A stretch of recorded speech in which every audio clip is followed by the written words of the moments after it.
let me ask you something real quick. How long have you been holding that dream? Not the one you tell people about, the quiet one. The one you think about late at night when your phone is face down and the room is dark. Yeah, that one. Because if you're still dreaming, this is for you. I remember exactly where I was when I realized I'd been dreaming longer than I had been doing. I was lying in bed, lights off, same ceiling I'd stared at 1,000 nights before, and my dream felt so clear in my head. I could see it, feel it, almost touch it. But my real life? It looked exactly the same as it had the year before. And the year before that. That's when it hit me. I wasn't failing. I wasn't unlucky. I wasn't almost there.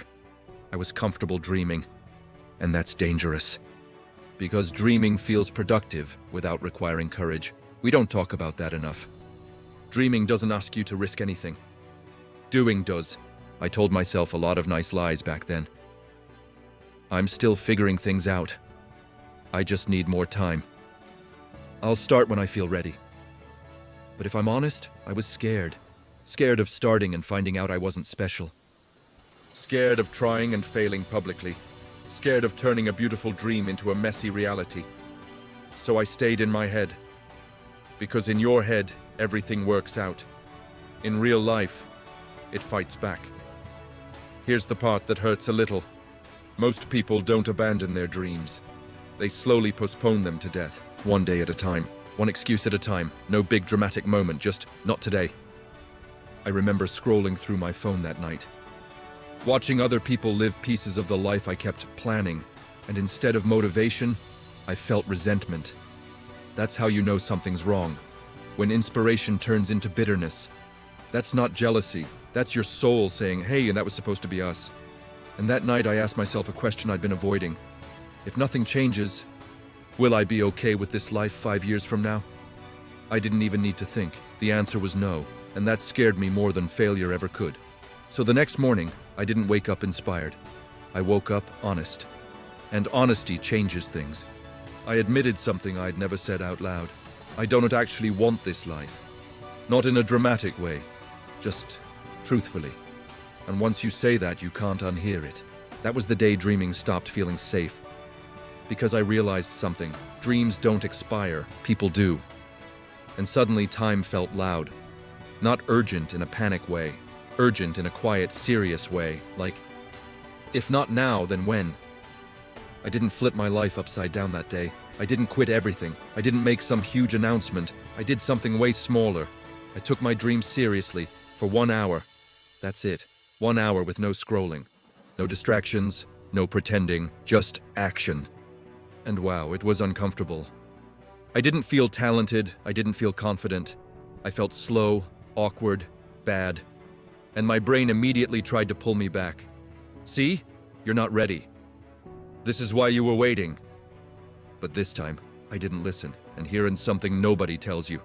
The first step toward your dream usually confirms your fears. You will feel unqualified. You will feel behind.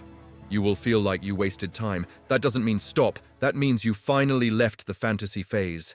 That hour turned into another hour, then a few days a week, then a habit. And slowly, something shifted. The dream stopped feeling like a fantasy and started feeling like a responsibility. That's when things get real. Because once you see what's possible for you, you don't get peace pretending anymore.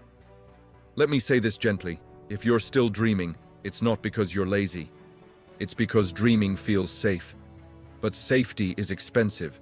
It costs you the life you could have lived. And here is the hardest truth I learned. Your dream doesn't care how busy you are. It doesn't care how tired you feel. It doesn't care how unfair things were. It waits. But it doesn't wait forever. I started noticing something strange. The more I worked toward it, the quieter my excuses got. Not because life got easier. Life got harder. But my tolerance for staying stuck dropped to 0. I couldn't unsee my potential anymore. And that's both a gift and a curse, because once you know you're capable of more, staying the same hurts. You start noticing how often you lie to yourself. I'll start next week. I just need motivation. I'm not in the right mindset. Let me save you some time. Motivation doesn't come first. Momentum does. You don't wake up ready. You move until ready shows up late and out of breath.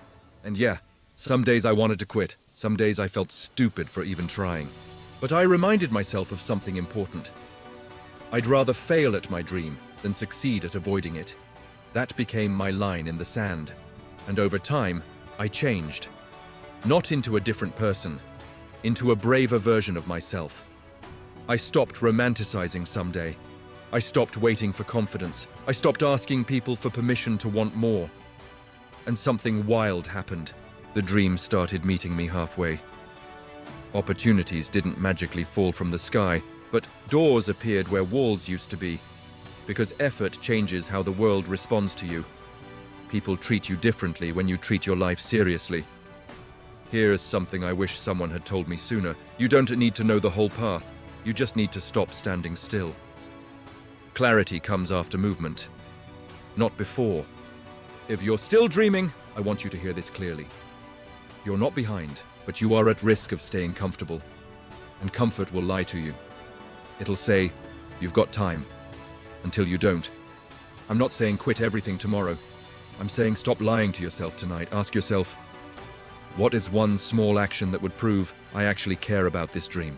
And then do it. Messy, imperfect, unimpressive. That's how every real story starts. Because the people you admire, they weren't more confident than you. They were just more tired of dreaming without acting. If this is hitting you right now, good. That means you're still alive inside, still hungry, still capable of more than the routine you've memorized. Don't numb that feeling. Use it. This isn't your sign to dream bigger. It's your sign to move smaller, today. Not loudly, not perfectly, just forward. Because one day you'll wake up, and that dream won't feel distant anymore. It'll feel demanding. And that's when you'll know you stopped dreaming, and you started becoming. Thank you so much for watching. If this video helped you in any way, please consider liking it and subscribing. I'll see you in the next one.